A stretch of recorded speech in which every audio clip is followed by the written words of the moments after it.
अच्छा जी, बिस्मिल्लाहिर्रहमानिर्रहीम। अच्छा बच्चों, कल हमने न्यूक्लियस की स्टेबिलिटी के बारे में बात कर रहे थे।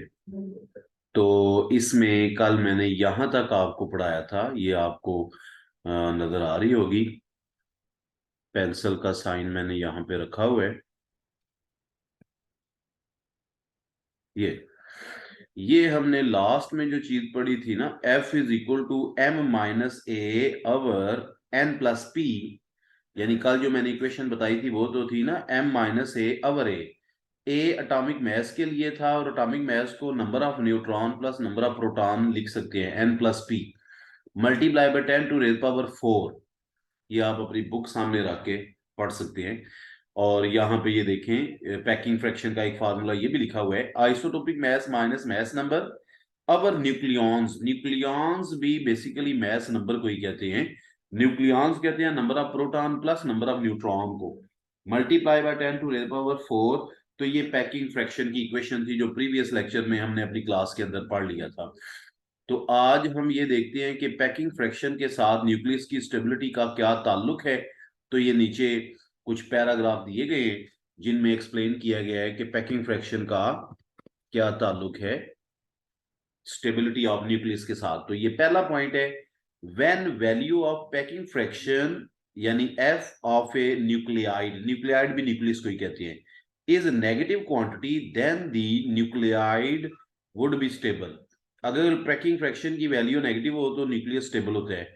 For example, value of packing fraction of oxygen and argon are negative. ये आगे इनके पैकिंग फ्रैक्शन भी दिए गए हैं। ऑक्सीजन और आर्गन स्टेबल एटम्स हैं क्योंकि इनके पैकिंग फ्रैक्शन -3.6 और -9.4 है, तो ये स्टेबल होती है। और कहते हैं ये नेगेटिव वैल्यू कब आती है, कहते हैं negative value of packing fraction is obtained when isotopic mass is less than the mass number. Isotopic mass की वैल्यू जो है वो मास नंबर से कम हो तो पैकिंग फ्रैक्शन जो है वो माइनस में आता है, और ऐसा न्यूक्लियाइड, ऐसा न्यूक्लियस स्टेबल होता है। दूसरा पॉइंट है, when A nuclide has low positive value. जब किसी न्यूक्लियस की पैकिंग फ्रैक्शन की वैल्यू पॉजिटिव में लो हो, यानी कि पॉजिटिव में स्मॉल वैल्यू हो, तो फिर भी न्यूक्लियाइड स्टेबल होता है। जैसा कि कार्बन और हीलियम की एग्जांपल यहाँ दी गई है। इनके पैकिंग फ्रैक्शन की वैल्यू है +3.1666 और हीलियम की है +6.5। तो ये भी स्टेबल कहलाएंगे क्योंकि इनका पैकिंग फ्रैक्शन जो है वो लो पॉजिटिव है। अब अनस्टेबल कौन से होंगे, जिनका पैकिंग फ्रैक्शन की वैल्यू हाई पॉजिटिव होगी।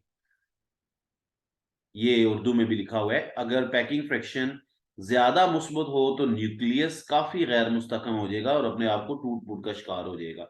तो इसके लिए आगे ये एग्जाम्पल दी गई है, दोबारा से उन चीजों को एक्सप्लेन किया गया एग्जाम्पल्स के साथ।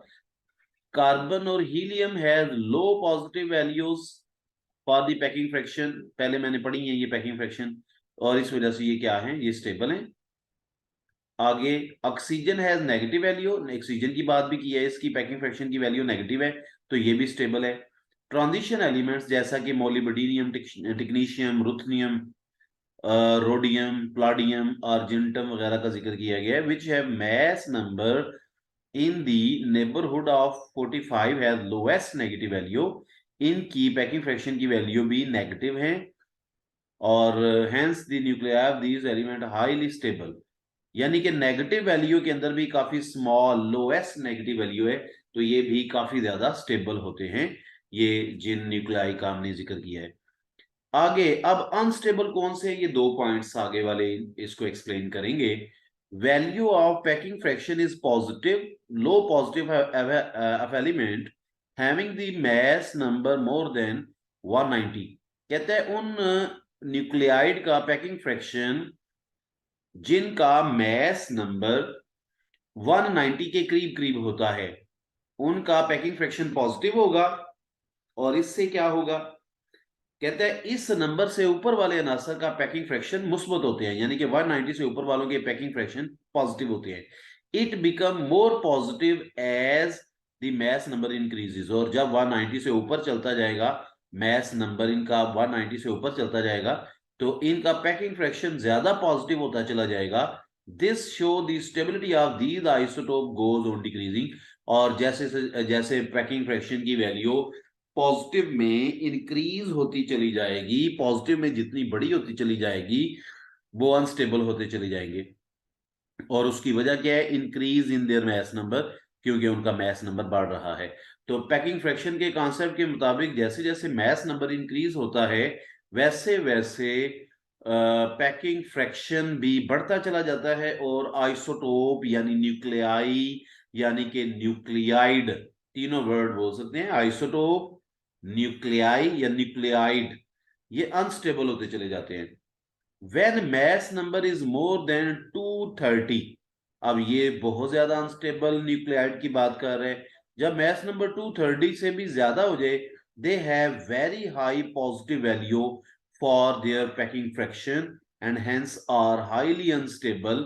सच एलिमेंट्स आर रेडियो एक्टिव, ये रेडियो एक्टिव होंगे, रेडिएशन एमिट करेंगे, and hence undergo the disintegration spontaneously, और फिर ये खुद ब खुद डिसइंटीग्रेशन करते चले जाएंगे और रेडिएशन एमिट करते चले जाएंगे। जैसे कल मैंने आपको क्लास के अंदर यूरेनियम की और थोरियम की और रेडियम की एग्जांपल दी है कि वो नेचुरल रेडियो एक्टिविटी करते हैं और खुद ब्रेक हो जाता है, उनका जो न्यूक्लियस होता है एक और न्यूक्लियस के अंदर कन्वर्ट हो जाता है, और इसी दौरान वो कुछ अल्फा बीटा गैमा रेडिएशन भी एमिट करते हैं।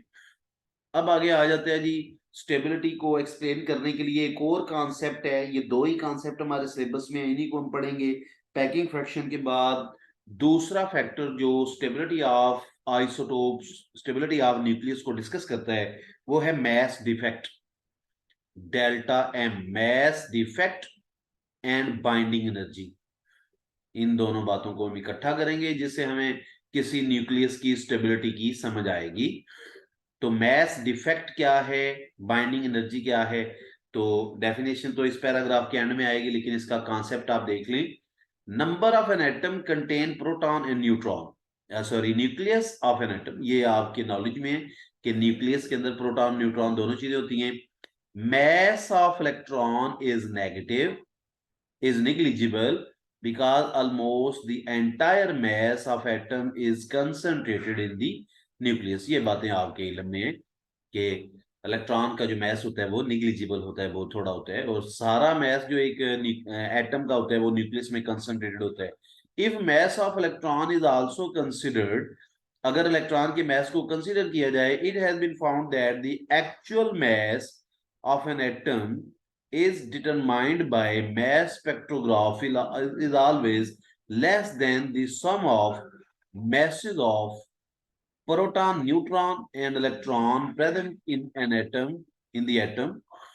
कहते हैं ये देखा गया है, अगर किसी एटम का एक्चुअल मैस डिटरमिन किया जाए मैस स्पेक्ट्रोग्राफ की मदद से, मैस स्पेक्ट्रोमीटर की मदद से, उसका एक मैस स्पेक्ट्रोग्राफ आपने पढ़ा हुआ है, यानी कि मैस स्पेक्ट्रोमीटर जब ग्राफ की शक्ल में रिलेटिव अबंडेंस या एटॉमिक मैसेज को एक्सप्रेस कर रहा हो तो उसे मैस स्पेक्ट्रोग्राफ कहते हैं। मैस स्पेक्ट्रोग्राफ की मदद से जब हम एटॉमिक मैसेज फाइंड करते हैं आइसोटोप्स के, less is always less than the sum of masses of proton, neutron and electron. उनका जो मैस आता है, टोटल जो मैस स्पेक्ट्रोमीटर से आता है, वो हमेशा कम होता है प्रोटॉन, न्यूट्रॉन, इलेक्ट्रॉन के मैसेज को सम अप करने से जो आंसर आता है उसके मुकाबले में। यानी आप कह सकते हैं in other words m is less than m dot या m प्राइम लिख सकते हैं। m क्या है? ये एक्चुअल मैस था जो मैस स्पेक्ट्रोमीटर से फाइंड किया है, और m प्राइम क्या है? Mass of proton, neutron, electron, इनका मजमूआ, इनको सम अप करें तो जो मैस आता है m प्राइम। तो कहते हैं m जो होता है वो हमेशा m प्राइम से छोटा आता है। डिफरेंस इन द मैसेज, यानी कि m प्राइम माइनस m, इनके अंदर जो डिफरेंस है इसे कहते हैं मैस डिफेक्ट या मैस लॉस या मैस डेफिसिट। डेल्टा m से इसे जाहिर करते हैं, और मैस डिफेक्ट डेल्टा m जो है किसके बराबर होता है? Mass of all proton, mass of all neutron, mass of all electrons minus actual mass of an atom, और delta m is equal to m prime minus m, इसे mass defect कहते हैं। तो मैस डिफेक्ट का concept आपने देख लिया, mess defect होता क्या है। अब इसका ताल्लुक जो है वो स्टेबिलिटी के साथ क्या है वो देखते हैं। कहते हैं एक्चुअली व्हेन न्यूक्लियॉन्स यानी कि neutron and protons combine to form the nucleus of an atom, mass equal to m prime minus m is lost. यानी कि जब न्यूट्रॉन और प्रोटॉन आपस में मिलकर न्यूक्लियस बनाते हैं तो कुछ मैस न्यूक्लियस बनाते हुए उनका लॉ लूज हो जाता है, मैस जाया हो जाता है। यानी कि मैस डिफेक्ट वो मैस है जो न्यूट्रॉन प्रोटॉन के आपस में मिलकर न्यूक्लियस बनाते हुए जाया हो गया था। उर्दू में ये आप देख सकते हैं, ज्यादा समझ आ जाएगी। जब एटम के न्यूक्लियस में न्यूट्रॉन और प्रोटॉन बाहर इकट्ठे होते हैं तो इनकी बाइंडिंग एनर्जी के बराबर कमियत में कमी आ जाती है, यानी कि मैस एनर्जी में तब्दील हो जाता है। यानी कि न्यूट्रॉन और प्रोटॉन मिलकर जब न्यूक्लियस बनाते हैं तो न्यूट्रॉन और प्रोटॉन आपस में मिल रहे हैं एक खास एनर्जी से जिसे बाइंडिंग एनर्जी कहते हैं। तो ये तो बांड बनने का भी कॉन्सेप्ट आपने पढ़ा है कि दो एटम आपस में मिलकर बांड बनाते हैं तो कुछ एनर्जी रिलीज होती है। तो ऐसे ही न्यूट्रॉन और प्रोटॉन आपस में मिलकर न्यूक्लियस बना रहे होते हैं तो फिर भी कुछ एनर्जी रिलीज होती है, कुछ एनर्जी लूज होती है। उस एनर्जी को बाइंडिंग एनर्जी कहते हैं। न्यूक्लियस के केस में उस एनर्जी को बाइंडिंग एनर्जी कहा जाता है। वैसे तो एटम्स के केस में हम उसे बॉन्डिंग एनर्जी कहते हैं, बॉन्ड एनर्जी या बॉन्डिंग एनर्जी। तो यहाँ पे इसे बाइंडिंग एनर्जी कहा जा रहा है। यानी कि न्यूट्रॉन और प्रोटॉन आपस में मिलकर न्यूक्लियस बना रहे हैं तो जो एनर्जी लूज हो रही है उसे हम बाइंडिंग एनर्जी कहते हैं, न्यूक्लियर बाइंडिंग एनर्जी, और उसे बी से रिप्रेजेंट किया जाएगा। यानी कि मैस डिफेक्ट जो हुआ है, जो मैस में कमी आई है वो बाइंडिंग एनर्जी में कन्वर्ट हो गई है। Mass is converted into the energy according to Einstein equation, आपने पढ़ा हुआ है, is equal to mc square. Mass जो होता है वो एनर्जी में कन्वर्ट हो जाता है। तो यहाँ पे यही कॉन्सेप्ट पेश किया जा रहा है। तो न्यूक्लियर बाइंडिंग एनर्जी होती क्या है, थोड़ा सा कॉन्सेप्ट इसका देख लें, क्योंकि ये भी स्टेबिलिटी से रिलेटेड है। तो as discussed earlier, the mass is lost in the process of the combination of the nucleon from the nucleus to form the nucleus। ये बात हमने कर ली है। This mass is converted to the energy and released in the process। ठीक है, ये mass energy में convert हो गया था। Energy release in this way is called the binding energy of the nucleus और न्यूक्लियर बाइंडिंग एनर्जी। ठीक है, it should evident from the above discussion that when a nucleus is broken up into its constituent neutron and proton, तो ये बात बिल्कुल clear हो गई है कि जब हम देखते हैं कि न्यूट्रॉन और प्रोटॉन आपस में कंबाइन होते हैं तो एनर्जी, हाँ, जब इन्हें तोड़ा जाता है तो एनर्जी नीड होती है, एनर्जी की जरूरत होती है, एनर्जी रिक्वायर्ड होती है। जब वो आपस में कंबाइन होकर न्यूक्लियस बनाते हैं तो एनर्जी रिलीज होती है और उनको तोड़ने के लिए एनर्जी देनी पड़ती है। सेम कॉन्सेप्ट जो बांड के लिए होता है, बांड बनता है तो एनर्जी रिलीज होती है, बांड तोड़ने के लिए एनर्जी देनी पड़ती है। And this energy is equal to binding energy of the nucleus. इस एनर्जी को हम न्यूक्लियस की बाइंडिंग एनर्जी कहेंगे। यानी कि न्यूक्लियस बनते हुए एनर्जी रिलीज हुई थी वो भी बाइंडिंग एनर्जी, और न्यूक्लियस को तोड़ के दोबारा न्यूट्रॉन प्रोटॉन अलग करने हो तो जो एनर्जी रिक्वायर्ड होगी वो भी बाइंडिंग एनर्जी है। If the mass lost or mass defect delta m amu, then energy into which this lost is converted is equal to delta m multiplied by 931.5 mega electron volt. Hence, binding energy of the nucleus B is equal to delta m into 931.5 mega electron volt. ये बात clear हो गई है कि delta M जो है mass defect है। Mass defect यानी कि जो मैस में कमी आ रही है, अब वो मैस एनर्जी में कन्वर्ट हो रहा है। हम एनर्जी बाइंडिंग एनर्जी की शक्ल में इसे कैसे लिखेंगे, तो delta m multiply by 931 mega electron volt, ये इसकी इक्वेशन बनाई गई है। हमने इसको फॉलो नहीं करना कि इक्वेशन बनी कैसे है, लेकिन हमने सिर्फ ये याद करने कि बाइंडिंग एनर्जी मैस डिफेक्ट की मदद से हम कैसे फाइंड करते हैं। तो डेल्टा एम यानी मैस डिफेक्ट को हम 931 मेगा इलेक्ट्रॉन वोल्ट से मल्टीप्लाई करते हैं तो वो बाइंडिंग एनर्जी आ जाती है। बाइंडिंग एनर्जी पर न्यूक्लियन, हर न्यूक्लियस की, न्यूक्लियन मैंने पहले बताया, प्रोटॉन प्लस न्यूट्रॉन को न्यूक्लियन कहा जाता है, यानी कि प्रोटॉन न्यूट्रॉन के मजमूए को न्यूक्लियन कहा जाता है। तो हर न्यूक्लियन की बाइंडिंग एनर्जी फाइंड करने का क्या तरीका है, इसकी इक्वेशन देखते हैं।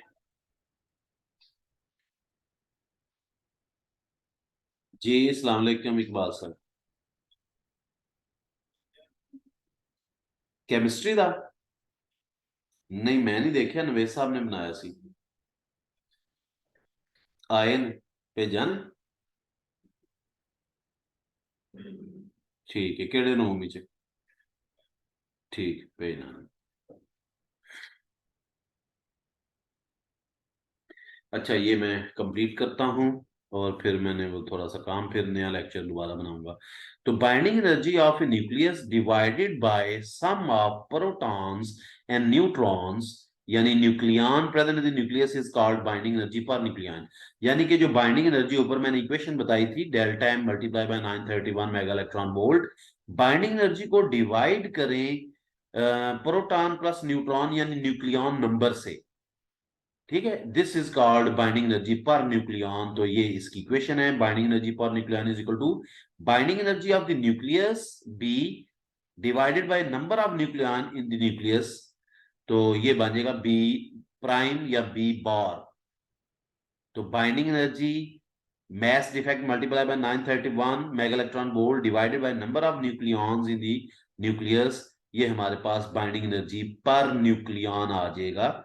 और ये उसकी इक्वेशन बन रही है। ये सारी इक्वेशन आप समझ सकते हैं। ऊपर बाइंडिंग एनर्जी है डेल्टा एम मल्टीप्लाई बाय 931, नीचे न्यूक्लियन नंबर है प्रोटॉन प्लस न्यूट्रॉन, और इसी को हम ए भी लिख सकते हैं क्योंकि प्रोटॉन प्लस न्यूट्रॉन जो होता है एटॉमिक मास होता है। तो इस तरह बाइंडिंग एनर्जी पर न्यूक्लियन। तो बाइंडिंग एनर्जी की बात हमने कर ली है।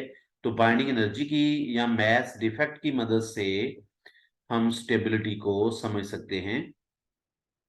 अब देखें, अब असल चीज की तरफ आते हैं। बाइंडिंग एनर्जी की वैल्यू से हमें कैसे पता चलता है कि कौन सा न्यूक्लियस स्टेबल है और कौन सा न्यूक्लियस अनस्टेबल है। ये ग्राफ बना हुआ है, कहते हैं मैग्नीट्यूड ऑफ बी प्राइम यानी कि बाइंडिंग एनर्जी पर न्यूक्लियन, इसका स्टेबिलिटी से क्या ताल्लुक है। Magnitude of binding energy varies with the mass number of isotope. कहते हैं आइसोटोप का जो मास नंबर है, एटॉमिक मास है, उसके लिहाज से binding energy per nucleon change होती है। It can be studied with the help of the plot. इसको हम एक ग्राफ की मदद से स्टडी कर सकते हैं। ये ग्राफ आपको सामने नजर आ रहा है। इस ग्राफ में एक्स एक्सिस पर मास नंबर लिया गया है, यानी एटॉमिक मास लिया गया है, और वाई एक्सिस पे लिया गया है negative of binding energy per nucleon. Binding energy per nucleon यहां इस साइड पे ये लिया गया है, उसकी नेगेटिव वैल्यू ली गई है। बाइंडिंग एनर्जी पर न्यूक्लियन की नेगेटिव वैल्यू ली गई है। तो ये आप देखें कि जैसे जैसे बाइंडिंग एनर्जी की वैल्यू मोर नेगेटिव होती चली जाएगी तो मतलब वो बढ़ती चली जाएगी। ये लेस नेगेटिव है, हीलियम की उससे ज्यादा नेगेटिव है, ये ऐसे एनर्जी बढ़ रही है।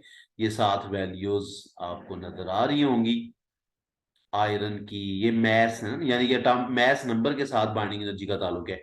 जैसे जैसे मैस नंबर बढ़ रहा है, बाइंडिंग एनर्जी बढ़ रही है, लेकिन एक खास रेंज के बाद मैस नंबर बढ़ने के बावजूद बाइंडिंग एनर्जी नीचे जाती जा रही है। तो एक खास रेंज के अंदर ये बढ़ी है ना, यहां तक बढ़ी है, उसके बाद फिर कम हुई है। मैस नंबर के बढ़ने के बावजूद बाइंडिंग एनर्जी नीचे की तरफ आई है। तो कहते हैं बाइंडिंग एनर्जी का क्या ताल्लुक है, ये ग्राफ हमें क्या बता रहा है। Variation in binding energy per nucleon plot of negative of binding energy, यानी कि ये जो प्लॉट हमने बनाया, ये जो ग्राफ बनाया है, negative of binding energy per nucleon versus mass number, इनके दरमियान हमने बनाया है। shows that nuclear stability is greatest in the region near।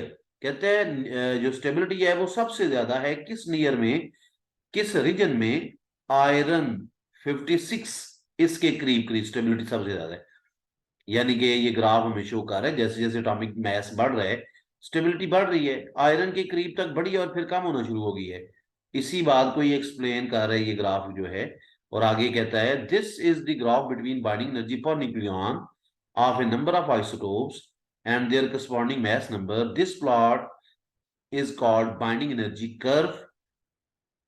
इस ग्राफ को हम बाइंडिंग एनर्जी कर्व कहते हैं। यानी इस ग्राफ से जो हमें इंफॉर्मेशन मिली है वो ये है कि सबसे ज्यादा बाइंडिंग एनर्जी किसकी? आयरन की। आयरन तक बाइंडिंग एनर्जी बढ़ रही है, सल्फर की उससे कम है, ऑक्सीजन की उससे कम है। और फिर 56 आयरन से एटॉमिक मास बढ़ा है जब, जैसे आई थिंक ये क्रिप्टॉन है और ये टिन है, तो बाइंडिंग एनर्जी कम होती गई है। ये टेलोरियम है, ये यूरेनियम है, ये यूरेनियम 238 है। तो एटॉमिक मास आयरन के करीब करीब हो तो बाइंडिंग एनर्जी उनकी ज्यादा होगी, स्टेबिलिटी ज्यादा होगी। यानी जितनी मजबूती से जुड़े होंगे न्यूक्लियॉन्स उतने ज्यादा स्टेबल होंगे, और आयरन के बाद फिर स्टेबिलिटी इनकी कम होती चली गई है। ये ग्राफ ये एक्सप्लेन कर रहा है। न्यूट्रॉन टू प्रोटॉन रेशो, ये लहदा फिर वो कॉन्सेप्ट आ जाता है। न्यूट्रॉन प्रोटॉन रेशो को भी थोड़ा सा डिस्कस कर लेते हैं, लेकिन फिलहाल ये लेक्चर में 1 मिनट का गैप कर रहा हूँ। यहीं से मैं कंटिन्यू करूंगा, न्यूट्रॉन टू प्रोटॉन रेशो बताऊंगा। मैं जरा नवेद साहब को भेज के आऊं क्लास में।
अच्छा जी, तो नेक्स्ट ये लास्ट स्टेबिलिटी से रिलेटेड कॉन्सेप्ट है, neutron to proton ratio N/P।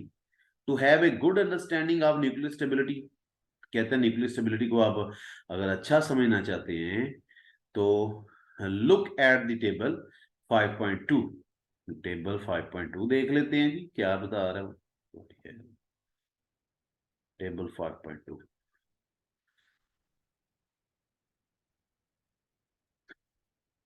इधर है 5.2 टेबल, इधर तो नहीं।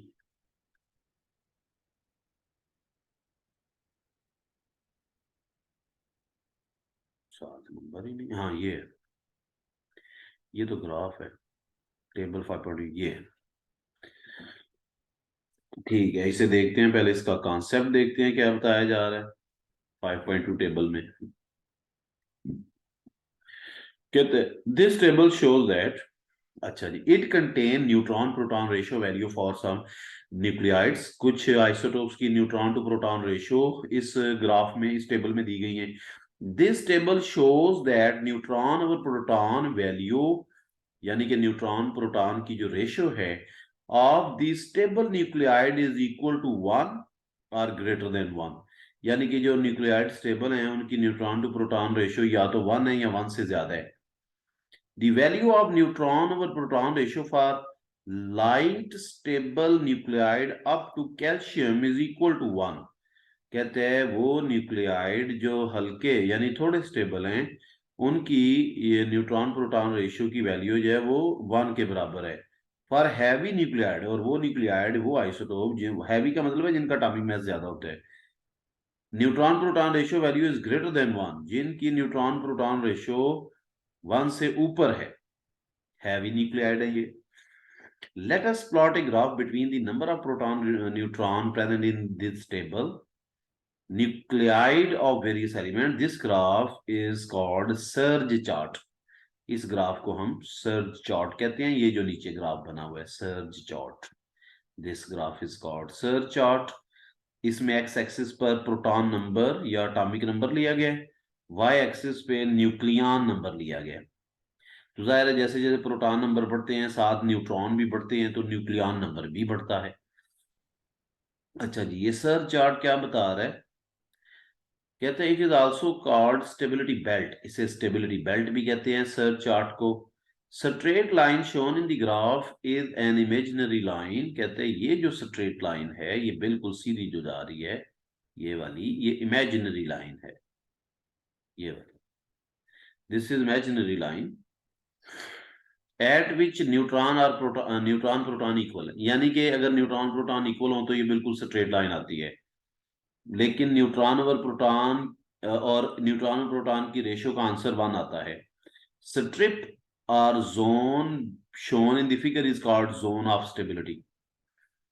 कहते हैं इसमें जो जोन दिखाया गया है, zone of stability containing the stable nuclei, zone ये है, ये जोन दिखाया गया, this is zone of stability ये। अच्छा जी,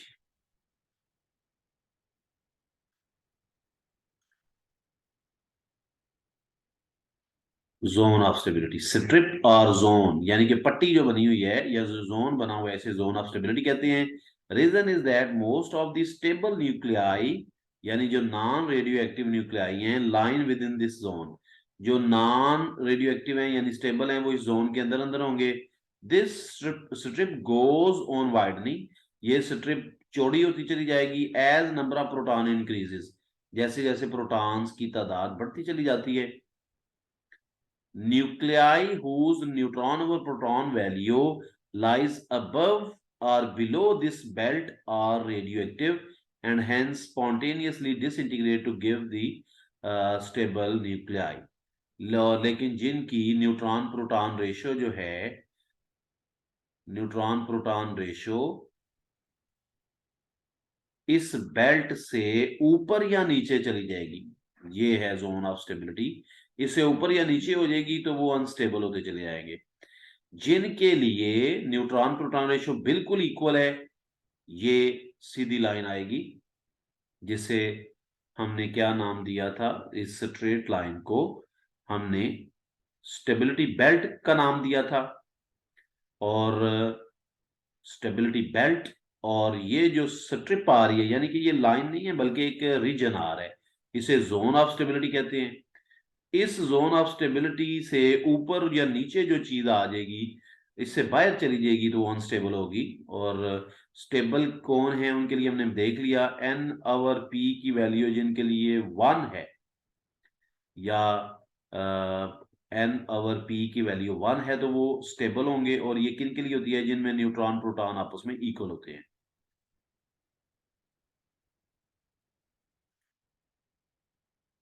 ये न्यूट्रॉन प्रोटॉन रेशियो का कॉन्सेप्ट था, इसका स्टेबिलिटी के साथ ताल्लुक था। अब नीचे ग्राफ टेबल बना हुआ है, लाइट न्यूक्लियाइड और हैवी न्यूक्लियाइड में क्या फर्क है, तो ये देख लें, proton 1 neutron 1, neutron proton ratio 1 1 1, ये जिनकी 1 है ये तो स्टेबल है।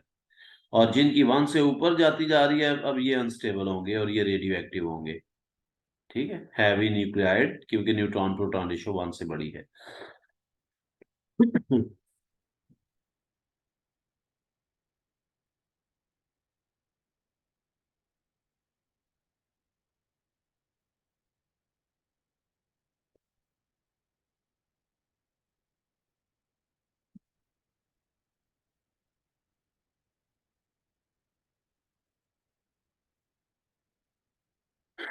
ठीक हो गया। तो ये वाला टॉपिक स्टेबिलिटी ऑफ न्यूक्लियाइड्स या स्टेबिलिटी ऑफ आइसोटोप्स, ये कॉन्सेप्ट यहाँ पे कंप्लीट हो गया। तो ये लेक्चर मैंने कंप्लीट कर दिया है। अब मैं ये आपको सेंड कर देता हूँ।